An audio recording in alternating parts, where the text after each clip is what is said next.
Welcome to the Bloom Where You're Planted podcast from Never Too Late Cafe. I'm your host, Laura Womack.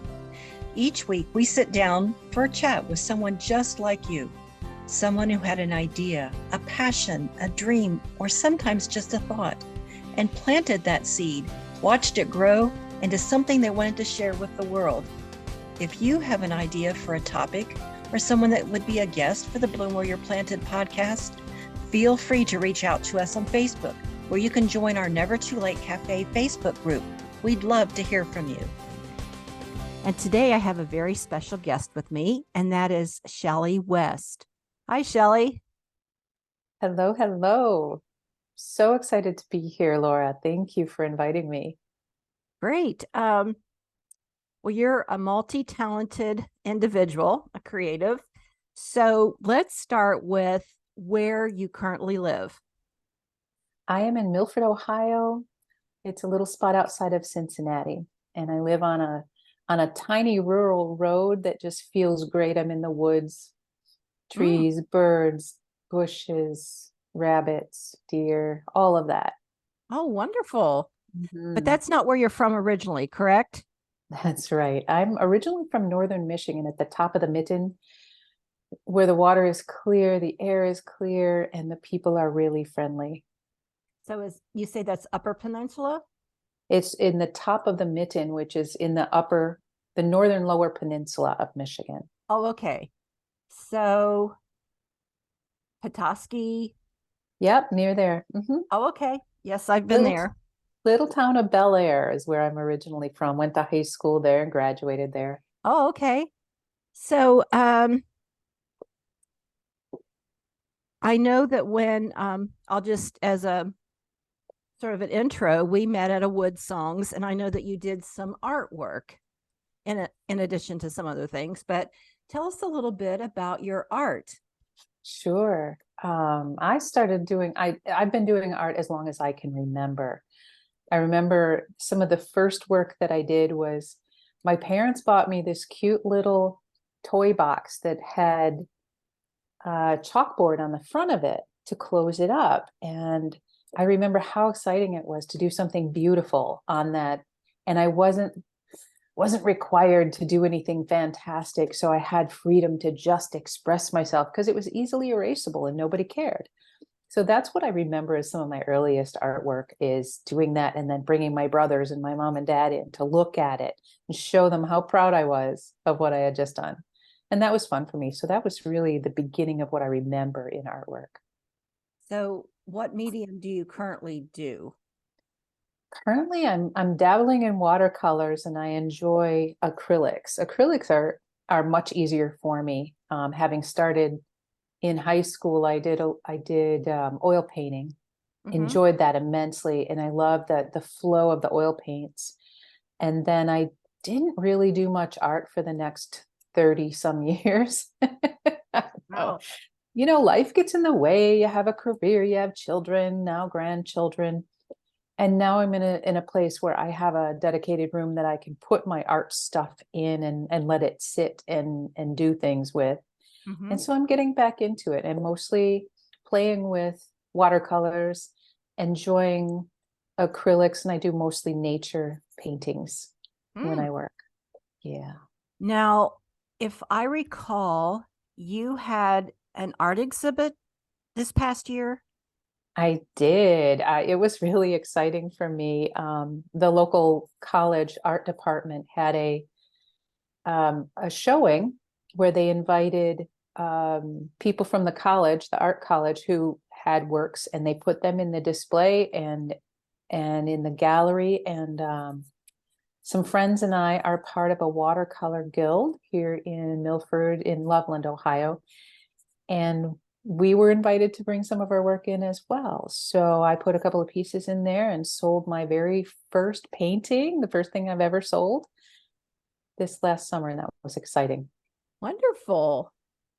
Wonderful. So then, like I mentioned at the Wood Songs Gathering, which was that was in Louisville over a year ago. So you also played an instrument. Oh, yes.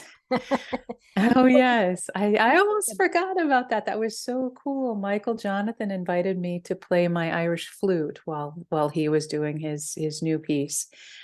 And yeah, I started playing Irish music in, I want to say 2001, which I am now almost 60. So um, that was, that was well into my days. So in 2001, I started playing the Irish flute with a group and played semi-professionally for about 12 years. And now I go to open mics and I also play guitar and ukulele a little bit, I do some didn't know singing. those. Surprise. I had no Yeah. idea about guitar and or ukulele. I just remember the flute that you had. Oh, yeah, the Irish wooden flute. It has such a deep, rich tone that really speaks to my soul. And it was the first time I played it, I knew I had to do this. Mm. I heard somebody playing on I think it was the Chieftains. The Chieftains, I heard a wooden flute and I just fell in love with it. So I went and bought one and I taught myself to play it and it was just lovely. And Wow. I've enjoyed it ever since. So did you have music in your background before that, like in school or? Right. I started with the saxophone in high school and junior high and put it down. I sold my saxophone upon graduation from high school and then I decided to play the flute many years later, decades later. Yeah. So never too late is really a slogan for you, right? Absolutely. It's never too late. It's never too late to figure out what you want to do next and step into it for sure. Mm, I like that. So of recent times, no, I know you started with massage therapy. Yes, I had a long career in the legal field as a paralegal and an e-discovery and litigation as a support staff. I did that for a couple of decades and I knew early on, I knew when I was in my 20s that I wanted to be a massage therapist. And I was told at that time it was not a good idea. The people who were influential in my life, being my mom, my friends, they said, you can't make money doing that. You should go do something that makes money. Okay. So I pivoted. I decided, all right, that's not a thing for me. But I never lost my desire Mm, to do massage. So my children being grown and I'm in a good financial place, I thought it was a good idea to step into massage. And it was absolutely the right thing for me to do. mm, I love, love, love what I do. I wake up every morning and I look at my calendar, my schedule, and see who's on my day, and I get excited. I am so happy to see them coming into my office and watch them go out much more comfortable and easier in their bodies. And that just feeds my soul. mm, I made the right move. So I've been in massage for 9 years now, mhm. and I still love it every single day. So do you Mm. also incorporate other holistic, oils? I mean, I just know a lot of people that's been in massage therapy do various things with it. Do you also? So the biggest thing that I incorporate is energy work.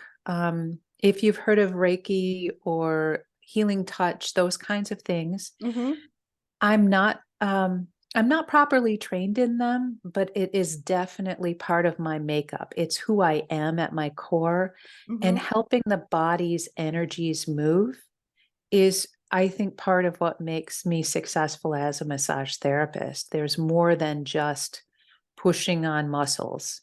It's so much more than that. It's feeling the energy flow through the tissues from head to toe, side to side, and finding the flow and the ease of the body's energy under my hands. mm, Yeah, and there's a third piece to it. I'm also a life coach, and I'm trained as a body mind coach, which means connecting the mind and the body, so that we can feel.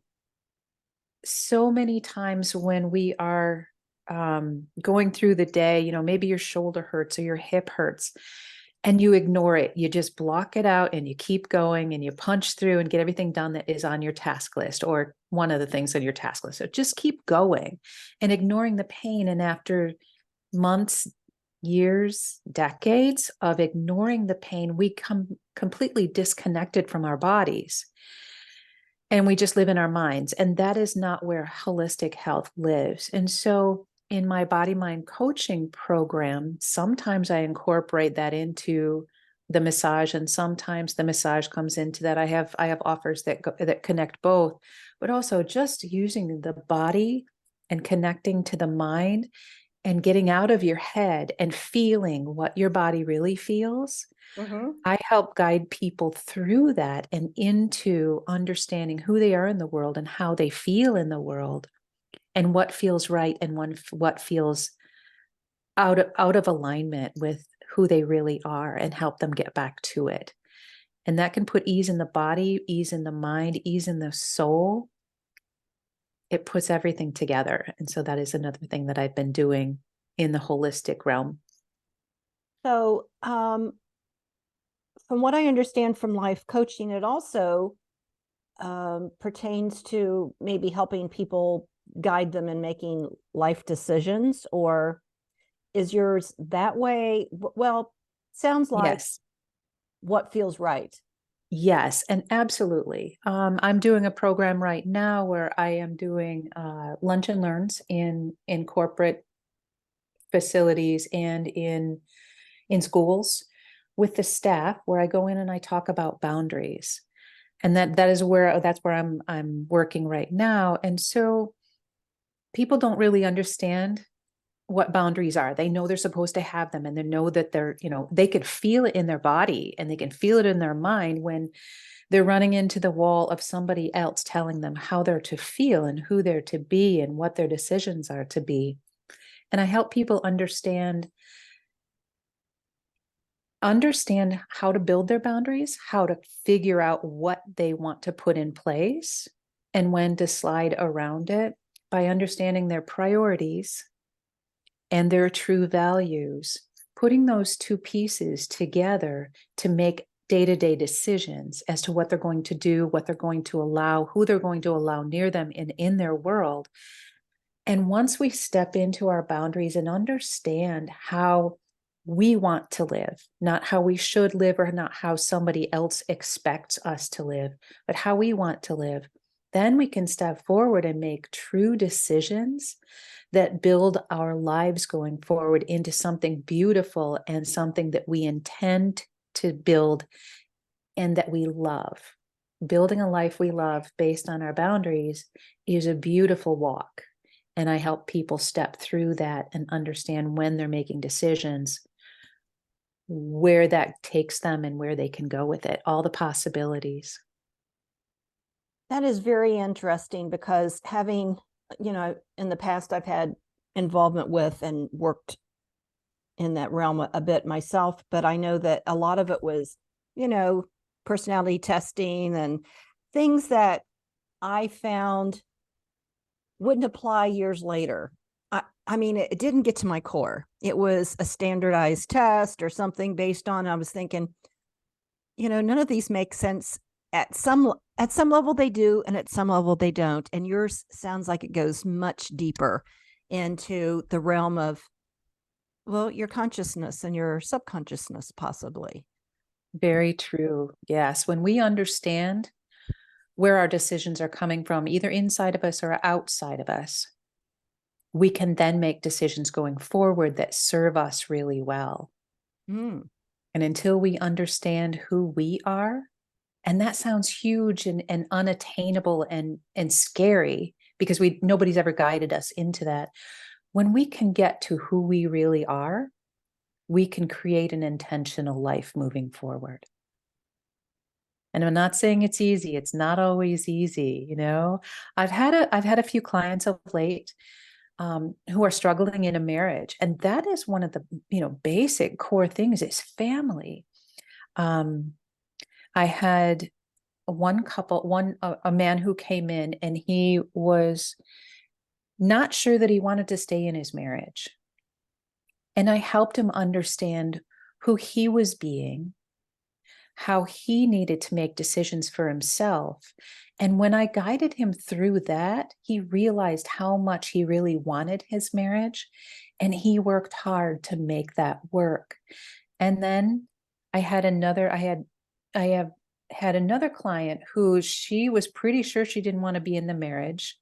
And I helped her figure out where she was, who she was being, and who she wanted to be, and what she wanted her life to look up like, and saw that that marriage was not going to be part of the future. Mm. And so I helped her move past that and get through all the little steps it took to make those decisions and build a better life. And so I've had more people that stayed together than came apart in their marriages, but that is something that you don't make a willy-nilly decision. But sometimes when we make decisions that are that big, we don't step into who we're being. We just kind of like, this feels kind of right. So I think this is what I want to do, without looking deep. And I help people look deep and see what it is that isn't working in the marriage, what is working in the marriage. And if that vision that they had back in their 20s when they connected is still alive, they can go for it. Mm. Mm. That's excellent, because you're dealing with real life situations. And, you know, I'd have to say, having been in the holistic world, that sometimes practitioners are very, there's a broad range. And to have someone that really is looking for the best interest of the individual that they're working with, as opposed to maybe, I don't know, how can I say, self-promotion? Yeah. And what that brings to my mind, Laura, is people who are making decisions based on what the people around them think that they should do. You know, my mother thought I should not be a massage therapist. Right. Yeah. And so I lived my entire life not doing what really spoke to me, and still does. And I took time in my 40s and decided that that was going to be the thing I'm going to do. And that was based on who I am inside, what I feel, what I believe, and how I can help the world. I know we talked earlier about the quote, bloom where you're planted. Yes. And Yes. tell me what that means to you. So an interesting thing that I did when I was deciding where to go in my life and what choices to make, and I still knew I was in the legal field, and I knew it didn't suit me. It never was a really good fit, but it paid the bills well. So I do not regret it, but I also know that that's not for me right now. So when I was 47 years old, I believe that's right, in 2011, I decided that I was going to go on a journey and discover what it is that I needed to do for me. So I packed up everything I owned, put some of it in storage, got rid of the rest, paid off my car, and hiked the Appalachian Trail. I Wow. decided to go for a walk and contemplate life and decide what it is I wanted to do with the rest of my life starting now. And one of the things I realized is there's no such thing as what I'm going to do for the rest of my life. Because even though we decide that now, it can morph into something bigger and broader as we go through it. Just like my massage moved into massage and coaching, which life coaching really serves me and serves tons of people. That is the next step. So I did not decide I'm going to do this one thing the rest of my life because I'm old, which is how I kind of felt at the time. It was like, oh my gosh, I have to make the big decision. I knew in taking that walk, 6 months in the woods with a backpack by myself, I knew that there was so much more out there that I could experience moving forward. So off I went. And when I was hiking, I also had grandchildren in the Cincinnati area that were coming along. My daughters were married and having families of their own, so I didn't want to miss on that either. So I knew I would land here.